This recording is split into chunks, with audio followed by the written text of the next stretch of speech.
Persiapan yang lain adalah persiapan memperbanyak salawat kepada Rasulullah sallallahu alaihi wasallam. Dalam kitab Al-Mawahib Al-Laduniyah, Imam Al-Qastalani beliau menjelaskan, menuliskan bahwasanya Allah Subhanahu wa taala telah menurunkan innallaha wa malaikatahu yusalluna 'alan nabi. Ternyata ayat ini diturunkan di bulan Sya'ban. Maka hadirin, perbanyaklah kita bersalawat.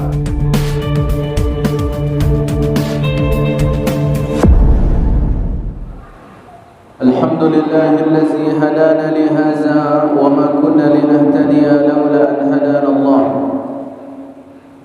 Alhamdulillahilladzi hamdan katsiran tayyiban mubarakan fihi kama yuhibbu rabbuna wa yardah.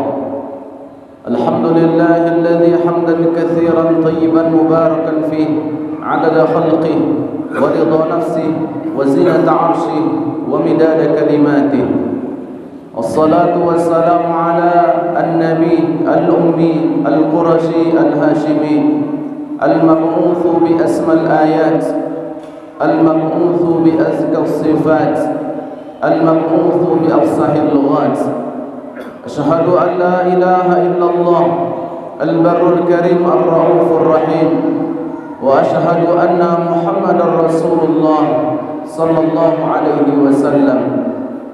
Allahumma salli wa sallim wa barik ala sayyidina Muhammad tibbil qulubi wa dawaiha wa nuril absari wa ضيائها وعافية الأبدان وشفائها. اللهم صل وسلم وبارك على سيدنا محمد في الأولين والآخرين وفي النبيين والمرسلين وفي كل وقت وحين وفي الملأ الأعلى إلى يوم الدين. هو الذي أدى الأمانة وبلغ الرسالة ونصح للأمة فكشف الله به الغمة وتركنا على المحجة البيضاء على الطريقة الواضحة الغراء ليلها كنهارها لا يزيغ عنها إلا هالك. أما بعد، فيا عباد الله، أوصيكم ونفسي بتقوى الله، فقد فاز المتقون، فقد فاز من اتقى، وقد خاب من ترك التقى. قال الله تعالى في القرآن الكريم بعد أعوذ بالله من الشيطان الرجيم بسم الله الرحمن الرحيم يا أيها الذين آمنوا اتقوا الله وقولوا قولا سديدا. Kaum muslimin al-muttaqin al-muhsinin al-qanitin al-zakirin, jemaah Jumat yang dimuliakan Allah Subhanahu wa taala. Hari ini hari yang mulia, Yaumul Jumu'ah, Sayyidul Ayyam, pemimpin hari, penghulu hari, Jumat yang kedua di bulan Sya'ban. Mari bersama kita bertakwa kepada Allah Subhanahu wa taala.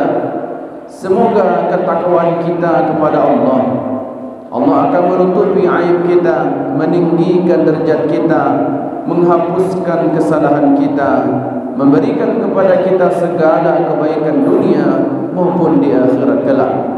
Selanjutnya kita bersyukur kepada Allah atas segala nikmat-nikmat karunia pemberian dari Allah Subhanahu wa taala. Ketika Nabi Muhammad salat malam hatta tawarramat qadamah, sampai bengkak kedua kakinya saking lamanya beliau berdiri beribadah dalam salat kepada Allah. Istri tercinta bertanya, "Ya Rasulullah, kenapa engkau berpayah-payah beribadah kepada Allah? Bukankah Allah telah mengampuni semua dosa-dosamu?" Apa jawaban dari baginda tercinta Nabi Muhammad, pemimpin sekalian Nabi sekalian Rasul? Dia menjawab dengan jawaban yang mulia, "Afala akunu 'abdan syakura?" Apakah tidak boleh aku menjadi hamba yang pandai bersyukur kepada Allah? Taatnya kita kepada Allah, patuhnya kita kepada Allah, lamanya kita salat, banyaknya ibadah menunjukkan sebagai tanda kita bersyukur kepada Allah Subhanahu wa taala. Selanjutnya salawat beserta salam kepada Nabi junjungan, Nabi yang mulia, Nabi yang agung, Nabi Muhammad sallallahu alaihi wasallam. Allahumma salli wa sallim wa barik ala sayyidina Muhammad.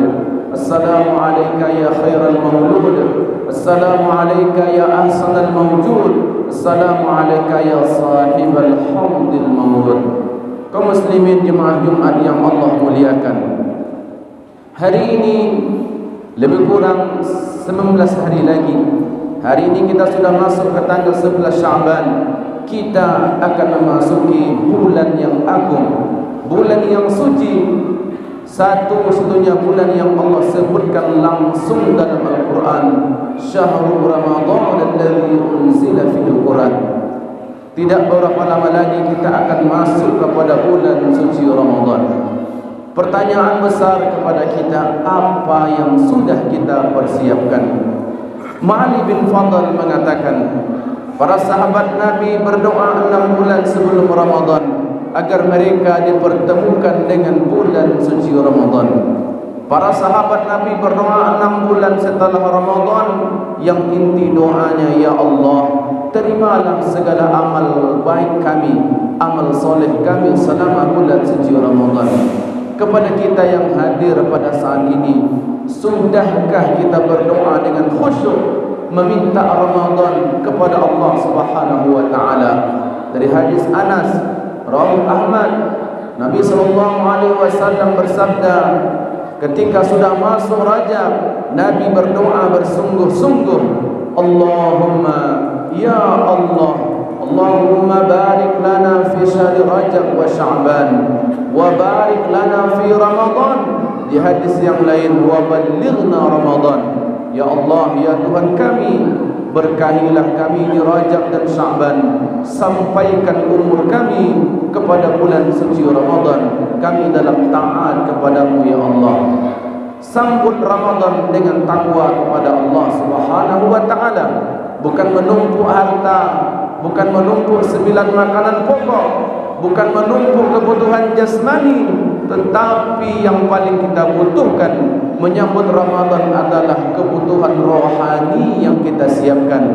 Kebutuhan rohani, sudahkah kita menyambut Ramadan bertobat kepada Allah sebagaimana yang Allah firmankan di surat At-Tahrim, ya ayyuhallazina amanu tubu ilallahi taubatan nasuha.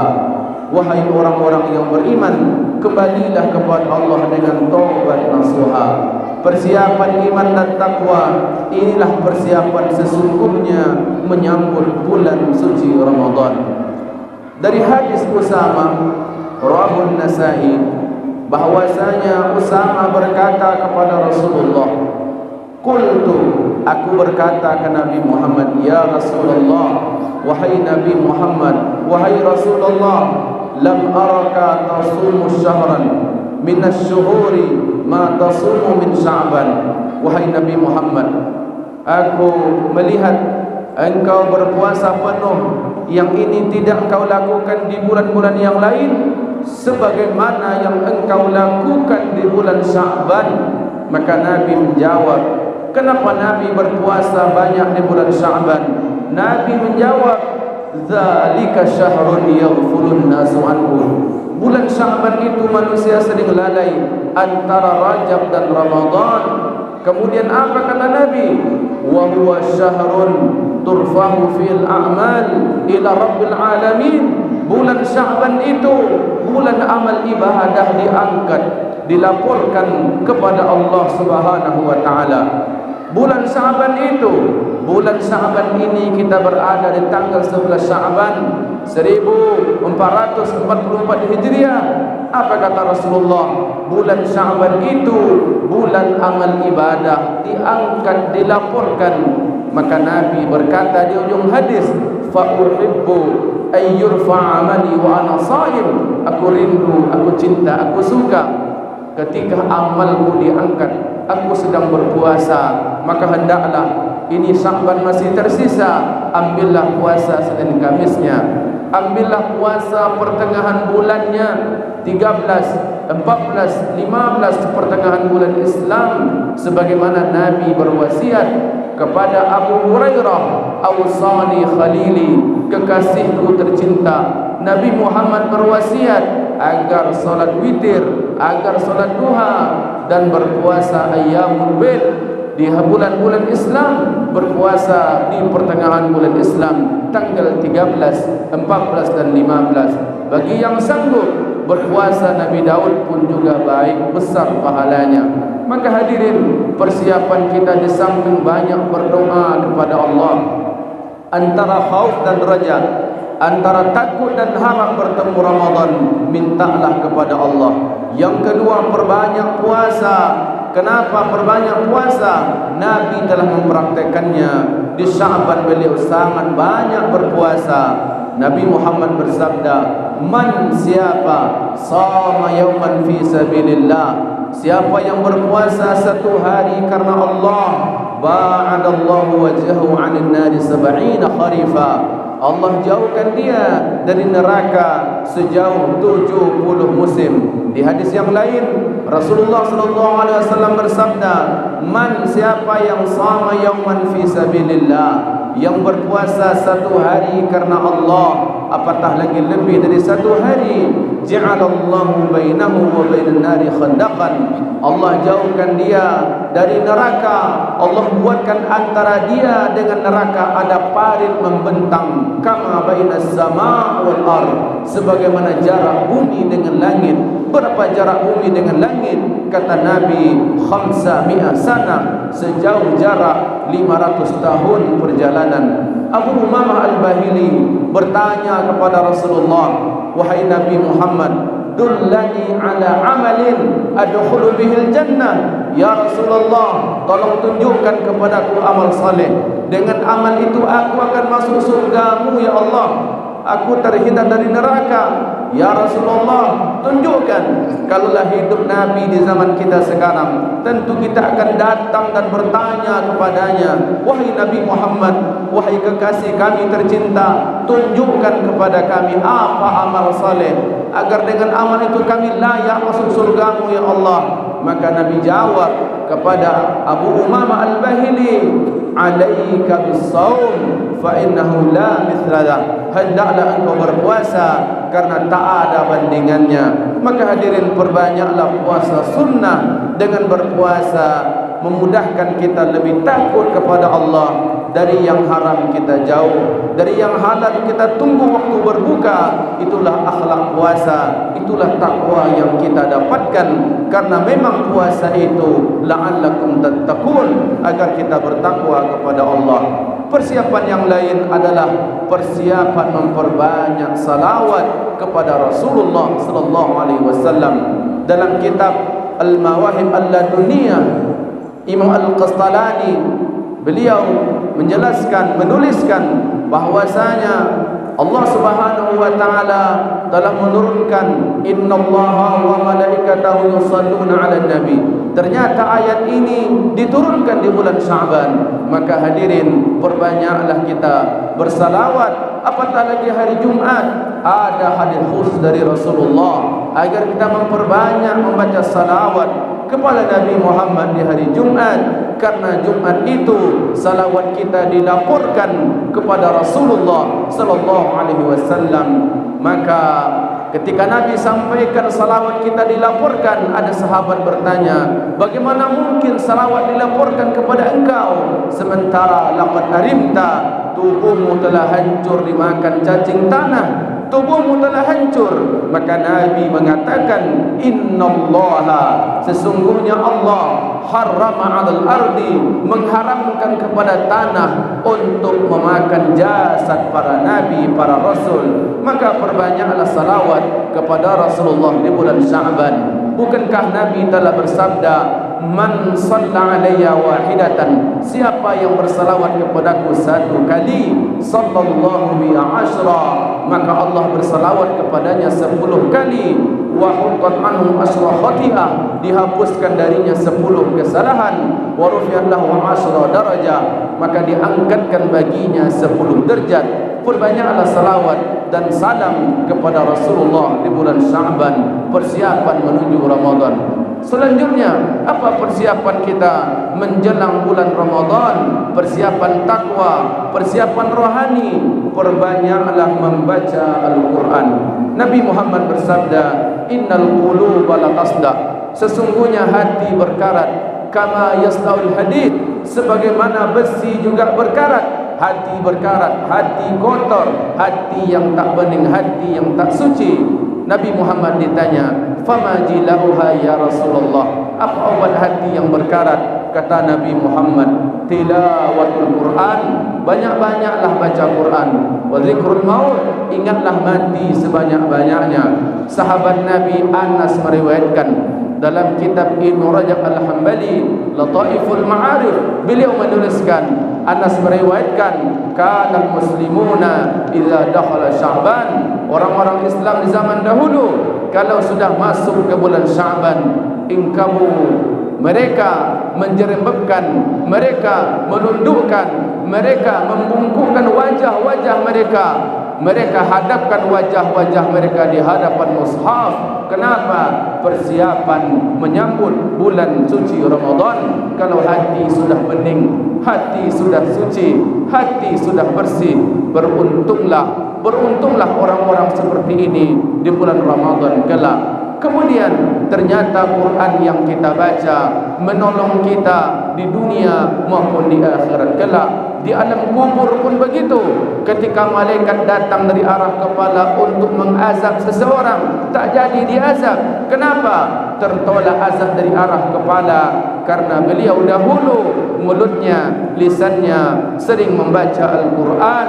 Dan hadis yang lain Rasulullah bersabda, iqra'ul Quran fa innahu ya'ti yaumal qiyamah syafi'an li ashabihi. Bacalah Quran, kata Nabi Muhammad, karena Quran itu akan memberikan syafaat, pertolongan kepada orang yang membacanya pada hari kiamat kelak. Hadirin, hari Jumat perbanyak membaca Al-Kahfi. Setiap malam bacalah Al-Muluk, karena Nabi Muhammad bersabda, inna fil Qur'ani 30 ayat syafa'an li rajulin hatta ghufira lahu. Dalam Al-Quran ada 30 ayat akan memberikan ampunan kepada yang membacanya. Wa hiya tabarakalladzi biyadil mulk. Kemudian kalau bisa baca Al-Waqiah, orang yang membaca surah Al-Waqiah di malam hari, dia takkan pernah mendapatkan kefakiran, kemiskinan. Begitu pula membaca surah Yasin, Allah berikan ampunan kepadanya.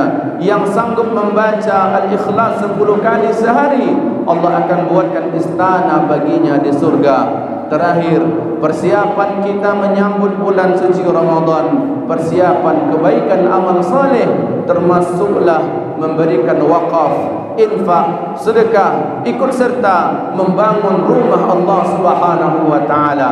Maka Nabi Muhammad bersabda, man bana masjidan, man bana lillahi masjidan, siapa yang menyumbang karena Allah, bukan karena dunia, siapa yang berwakaf karena Allah, bukan karena dunia, ikut serta membangun rumah Allah, maka Allah buatkan baginya rumah di surga. Begitu pula bagi yang sanggup meminjamkan dananya, talangan dana maupun usahanya, hasil usahanya, ia berikan dahulu, ia pinjamkan dahulu kepada rumah Allah untuk kebaikan agama Allah, maka Allah akan lebihkan kepadanya hartanya, Allah berikan berkah kepada hartanya. Karena Allah Subhanahu wa taala berfirman di Al-Baqarah ayat 245, man dzalladzi yuqridullaha qardan hasana fayudhanifahu lahu. Maka orang yang meminjamkan peminjaman yang baik kepada Allah, peminjaman yang terbaiknya, Allah lipat gandakan pahala untuknya. Siapakah memberikan harta Allah? Harta bukan milik kita, tapi milik Allah, Tuhan semesta alam, penguasa 7 lapis langit, penguasa 7 lapis bumi. Kita kunci khutbah yang singkat ini, Nabi Muhammad telah bersabda, ma naqsat sadaqah min mal, tidak akan pernah berkurang harta yang diwakafkan, disedekahkan. Barakallahu li wa lakum fil Qur'anil azim, wa nafa'ani wa iyyakum bima fihi minal ayati wa dzikril hakim. Fa'tabiru ya ulil absar la'allakum tuflihun.